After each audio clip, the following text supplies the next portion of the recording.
Well, welcome to Active or Healthy and Active in the Couve. I am Nick. I'm a personal trainer and a nutrition coach with Northwest Personal Training. And with me, as always, is Dr. Trent. And we are going to have a fun episode today dealing with shoulders. But first, let's get some promotions out of the way. At Northwest Personal Training, I am going to do a talk at the end of this month about obesity and that drug Ozempic. And semaglutide is kind of the off-brand of it. Kind of talk a lot about the causes of obesity, the pros and cons of taking drugs for that, and then some different things about just health and wellness in general. I'm looking forward to that. That's going to be the last Thursday of the month. It's going to be exclusively on Facebook. And also we've got some new special events coming up with the other trainer, Nick Higgins. If you haven't met him yet, definitely come in and check him out, talk with him, maybe even have an initial session with him. He's going to be working with senior citizens, active agers, doing strength and steadiness, working on balance and longevity through movement with them. And our other new trainer, Ricky, come and definitely meet him. He's got a kettlebell class that's starting up. It started last week, but he's going to keep it going. And it's going to be a 6-week program. So you got 5 times left. So come and check that out. And Trent, anything coming up for you in the next couple of weeks? Well, yeah, I mean, basically I'm starting with cross country with the Skyview cross country team. So we're doing all sorts of fun events. So we'll be doing dual meets, and we'll have a couple meets at Whipple Creek Park in the next couple One of my months. favorites. So that will be exciting. The first meet will be October 1st, against Battleground at Whipple Creek and around 4 o'clock. And then we'll also have another meet on Monday, the 14th, and that will be against Union High School. So that'll be fun. I'm also doing an event at Foot Traffic this Saturday. We're going to just bring out the SoftWave machine, which is great for healing. Runners have loved it. We did an event last month and backed by popular demand. So I'm excited to show it again. People love it, and had a lot of new clients that came from that. So it was a good, successful thing. People are loving it. So yeah, just gonna promote that more. And there will be more chi running events probably in the future, but for now I'm kind of busy with cross country season. So yeah. Awesome. Well, I was going to save this for more as we got into the shoulder injuries and things, but you brought up SoftWave, so I'll start with that. I get a lot of clients that have pain from arthritis, and sometimes it's not the arthritis itself. Sometimes it's the imbalance of the muscles, but I want to target the arthritis this time. How does SoftWave technology, that device you were just talking about, fit in with arthritis and pain? Yeah, so it really does help decrease the inflammation in that area. So arthritis, is just joint. Arthritis is any sort of inflammation. And so anything that's causing things to not move correctly causes things to become inflamed. And so with SoftWave, I'll just bring it over since I'm in the clinic here. You can at least take a look at it. So here's my machine here. So yeah, say hi. Uh, So basically, it works really well. Basically, you can apply the shock to the area that we need to have inflammation addressed. So it could be a biceps issue, right? It could also be the supraspinatus. I know you brought your anatomy posters. You could look at those up eventually, but a lot of times it is related to that imbalance, and we definitely want to address those things. But what's great is to get through the initial phases of inflammation, pain, that kind of thing, can really calm things down and actually stimulates your own body's response. So it actually, inflammation sometimes gets a bad rap, but a lot of times inflammation is how your body actually sends healing to that area. So this actually stimulates your own body's response by basically kind of creating these waves through the tissue. And it really helps with, a lot of people will get done and feel like, wow, I definitely can move a lot better. And not always, usually the first time, maybe they'll feel that, but usually after the first couple times, they're like, yeah, dang, it's actually coming around pretty well. And then the next thing is then, working on those other imbalances. So people continue not to impinge, because we see that a lot, right? Shoulders forward, you're pinching in certain spots. So, and we'll address that eventually, but for the first phases, and that's what's great about this, instead of just resting completely, we know some movement is medicine, right? Movement is medicine. We want Right. to move the joint, but we don't want to force it through the range and irritate it. So we're trying to find ways to calm it down. That's what the soft wave is doing for folks, gets things to calm down, gets them feeling better. Once things feel better, then you can start doing more movements the way we want to. So that's kind of where I find that really works well for, especially when we bring that wand to the spots and you can kind of feel around where they're really hot and irritated. And that's what's nice. It's as I'm moving that around, I can find out where the tissue needs to be addressed a little bit more. And so it'll be more intense. But oh man, that one right there, that one gets me, or way back in the back, right? The Yeah. spot usually back here, the infraspinatus, and we'll get to those spots, or even up in the it will get into subscap, right? Find some spots in here that are like, oh man, that just killed Yeah. me. And then we can combine that with soft tissue techniques and all the things that I've learned through my 18 years of therapy before getting a machine. Now we can do the magic to help all those things. It's not magic, it's just, stuff we know that we can do to help it. But what's nice is you're stimulating your own body's response, and you're not relying on ice and ibuprofen, which we've talked in an early session that really that's not going to create the true healing that we need to have in the joint. So Yeah. it really can help with all those kind of nagging things. And even if you have degradation of the joint, like, degenerative joint changes, those kind of things, people can still become very functional, move the way you need to, maybe still a little achy here and there or whatever, like that's life. We're never going to be, I never tell people that the goal is to be completely pain-free. We can Right. It's not the goal for pain, it's more about function. Can you do more things with it? Can we build more capacity for that joint to do more work?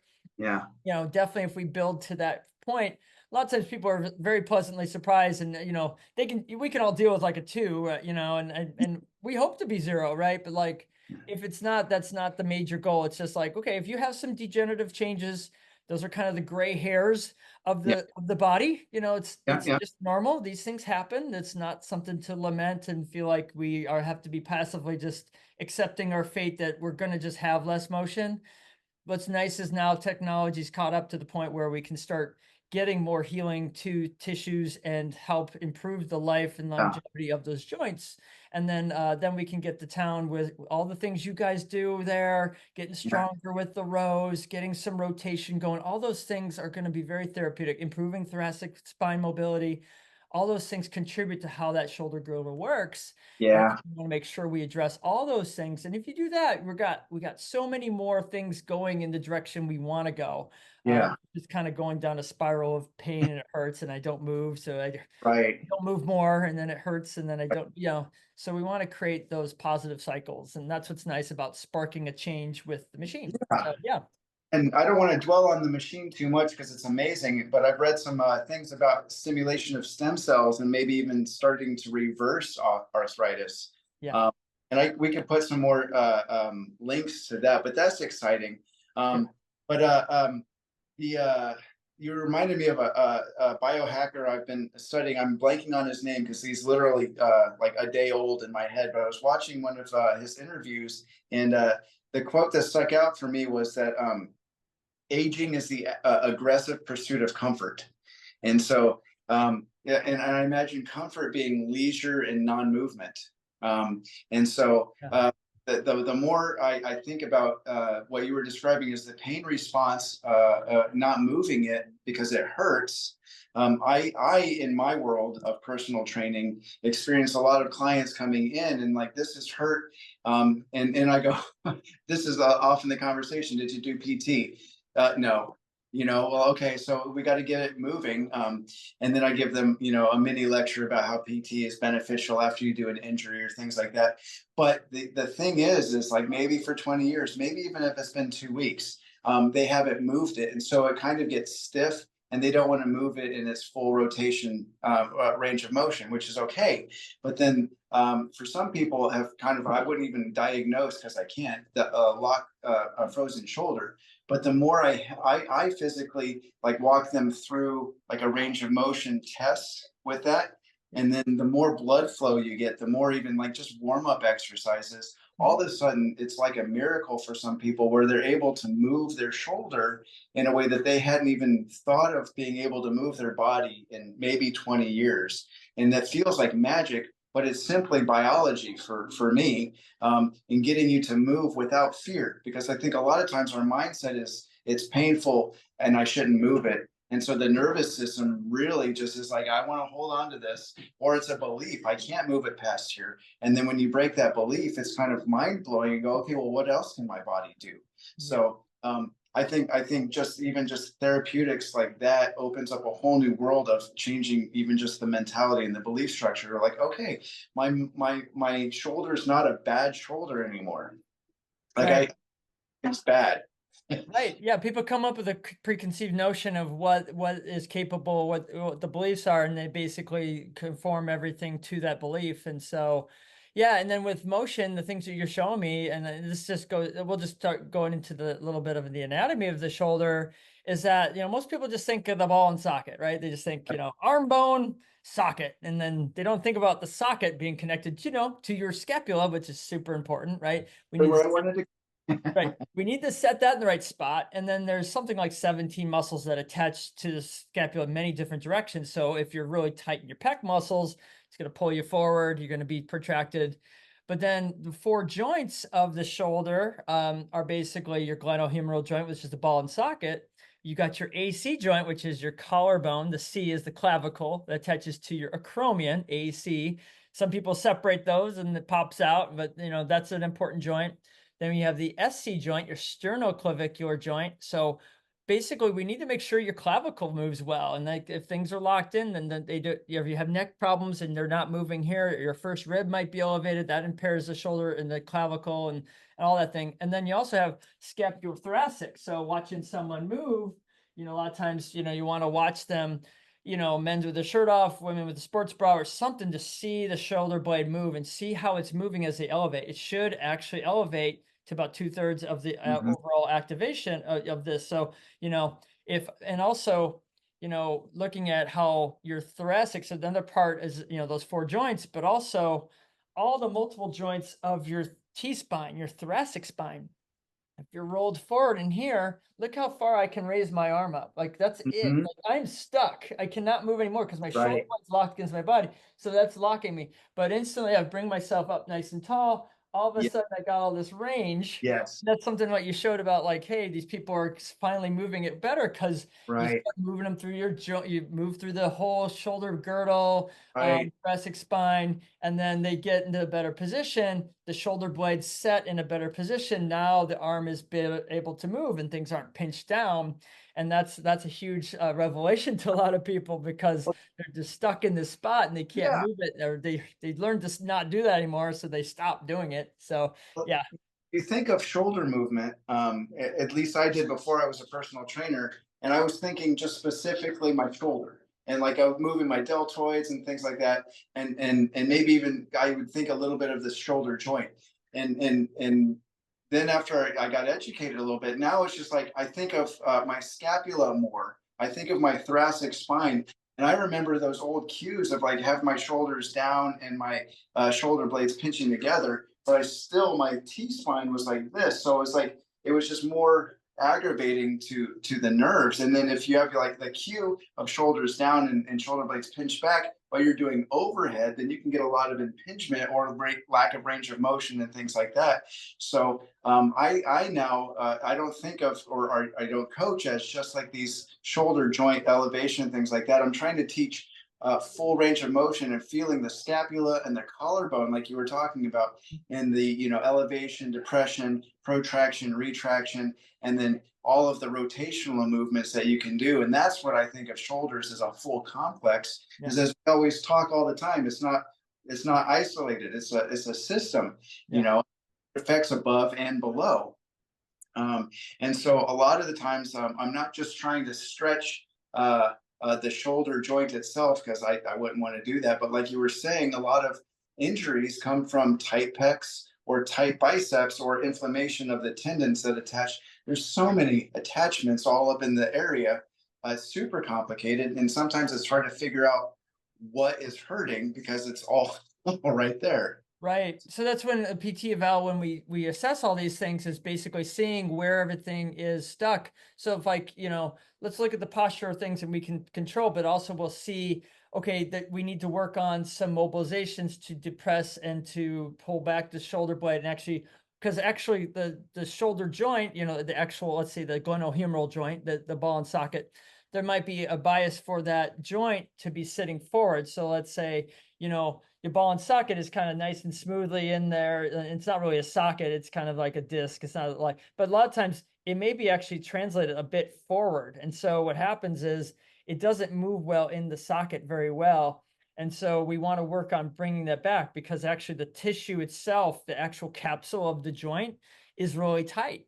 And so because it's just been locked forward with the pecs being tight, so the actual joint sometimes needs to be moved. So like looking at the full evaluation of how the actual glenohumeral joint moves, how the collarbone's articulating, how you're moving or not moving well, or you're winging too much with your shoulder blades, or you're really protracted. All these things make a contribution to what we're looking at.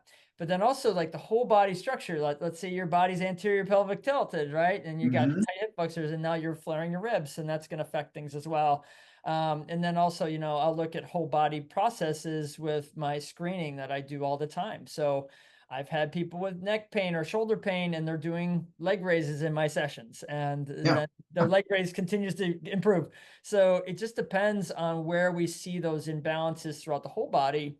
And I tell people, even in the lower body, I'll end up doing a lot of lower body for upper body stuff because of that whole leverage of, something really far away. You think about a crowbar, something, if the crowbar is really long, right? If you have some imbalance, it's your pelvic alignment and that kind of thing, it can, or tightness in one hamstring more than the other, it can really affect it. So if you work on some of these things, sometimes I have these really revealing moments where like all of a sudden their movement in their shoulder got a lot better because we were addressing somewhere that was having a high leverage position on that area. So sometimes just we're thinking we're looking globally when we're looking at ribs and, the shoulder blade and that kind of thing, which is better than just at the joint.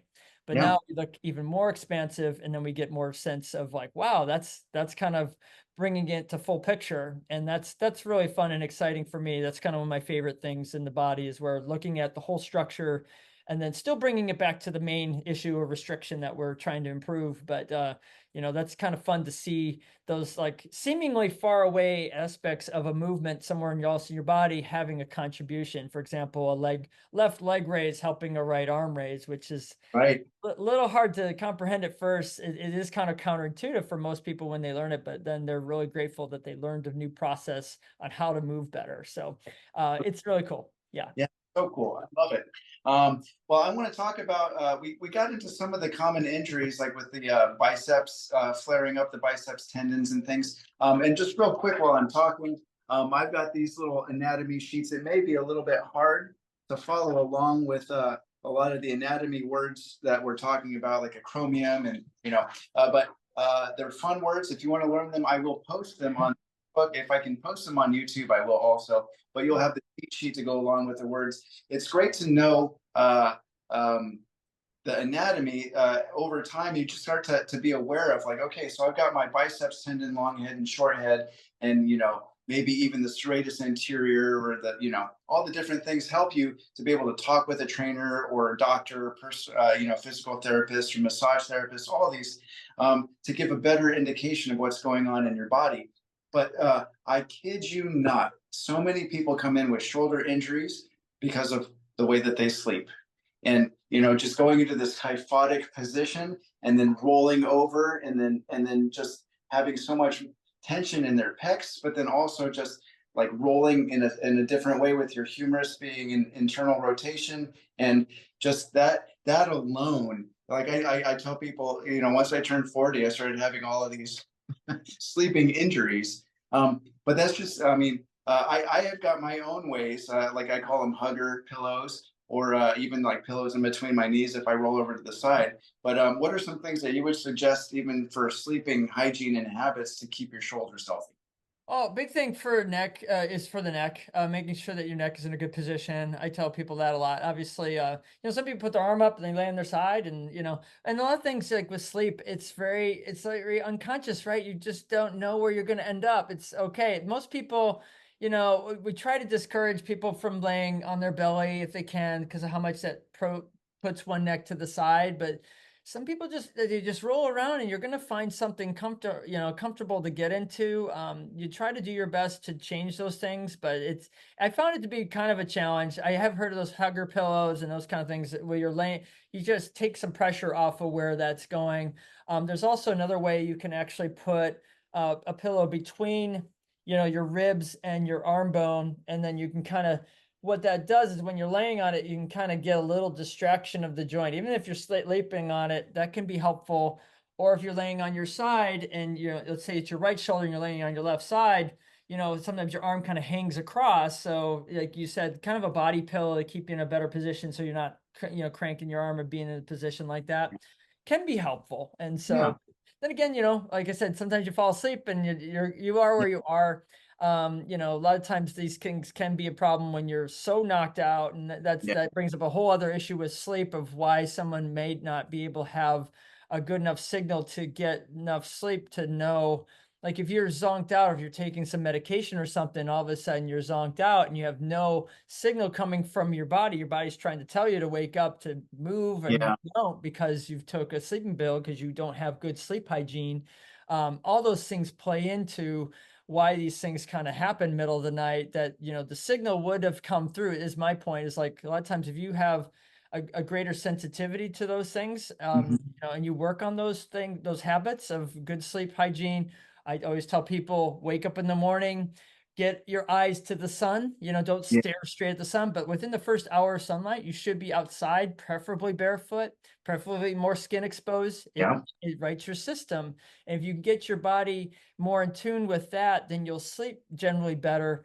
And I bet some other stuff like this would improve as well. I'm not, I think there's still things positionally, but sometimes I find that to be a challenge. And it is always a thing, just like with footwear we talked about a while ago, is like you're always finding and playing with different things. And like you said about anatomy, it's like no, but you just got to know thyself a little bit more, and the more you know your body parts, the more you can kind of address those issues that you Yeah. take ownership of your body. So And it's not a static thing. You got to play with what you're given. And for me, I've got hypermobility in a lot of my body. So my joints are very flexible. So for me, if I'm having issues with uh, hypermobility, and like once I slept like you were saying like this, and my joints actually can, like, it feels like they dislocate, and then I woke up and I literally couldn't move my arm.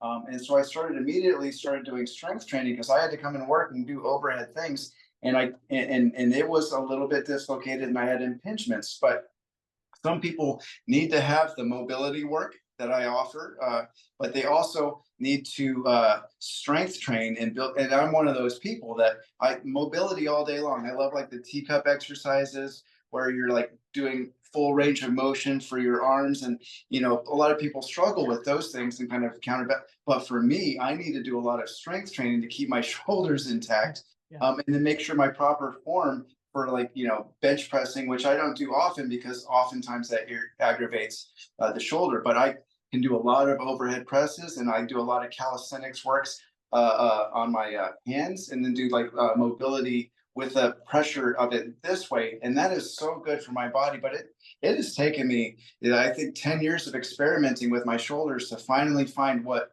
really works the best, because there's so many options out there. But like you said, know thyself. I think that's the greatest maxim, that you could say for that. that's right. I think it's like the Oracle of Delphi or something, right? It Right? is. Something like, hey, that's what we need to be learning, and that's what we're in this journey of our life. We're trying to figure out more things about ourselves in any deeper capacity.